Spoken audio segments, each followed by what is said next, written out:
3, 2, 1.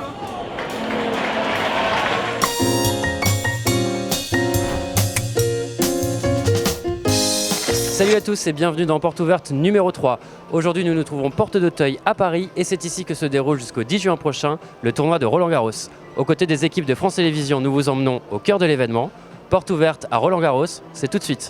Bon, bonjour à tous, bonjour. Ça va être assez dense comme programme avec énormément de Français et Françaises qu'on a envie de suivre. On a un peu progressé hier, Frédéric, tu l'as dit déjà ? Oui, ce que j'ai dit, oui. Meilleure journée depuis le lancement.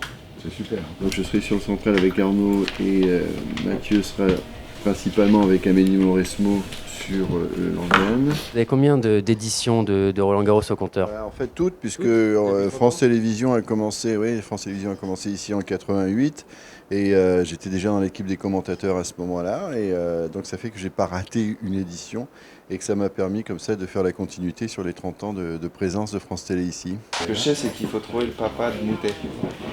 Oui, parce que papa Moutet. Non. Papa Moutet. Papa Moutet.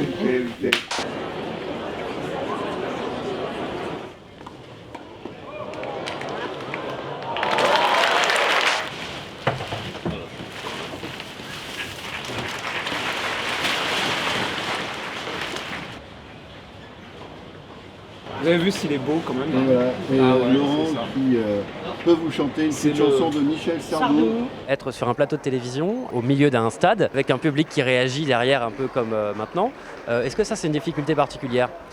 Non, moi j'ai toujours bien aimé le contact avec le public. C'était le cas sur le Tour de France quand je faisais Village Départ. J'adore avoir le public autour qui réagit. Et là c'est le cas parce qu'ils sont juste derrière moi. En plus on a une vue absolument fantastique.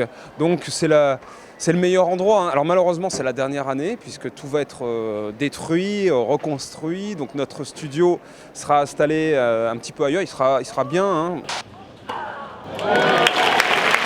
Lionel, c'est l'élégance, c'est vrai, hein. D'ailleurs Nicolas Canteloup l'imite très bien le matin. Il essaie d'imiter, c'est vrai. Posé, Posé. oui.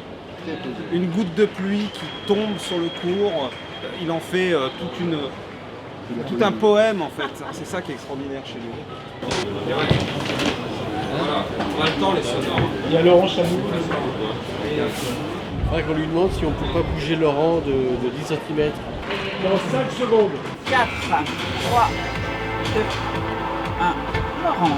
Bonjour à tous, merci de nous retrouver. Nous sommes en direct sur France 2 pour un mercredi absolument éblouissant avec des Français partout sur tous les cours. Nous allons être vraiment en format multiplex. Il faut être hyper réactif, suivre tout ce qui se passe. Et il y a beaucoup de cours la première semaine. Donc il faut vraiment avoir des yeux et des oreilles partout et c'est hyper captivant et la journée passe à toute allure.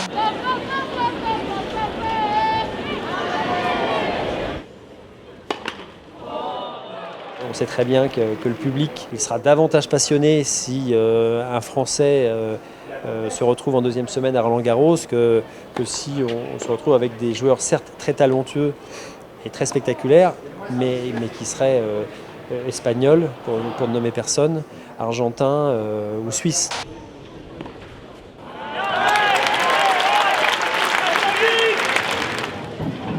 Et le public qui est sollicité par Benoît Paire qui passe devant et qui mène. Ça s'enroule là, il a failli exploser sa raquette sur le filet Kei Nishikori, c'est pour ça que vous entendez quelques sifflets. Je suis pas dans ma journée, je passe à côté. Allez.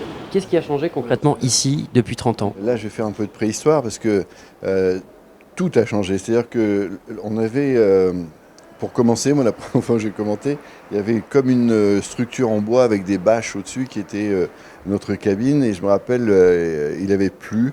Et on était vraiment inondés. Il y avait avant un tableau de score qui était en plein milieu. Et quand ils ont commencé à le mettre dans la diagonale, ils ont dit tiens, on pourrait peut-être utiliser cet espace pour une cabine. C'est la première fois qu'on a eu une cabine assez grande.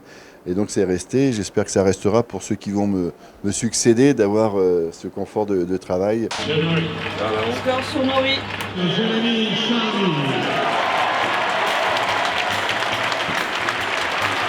Bon, c'est dans la boîte.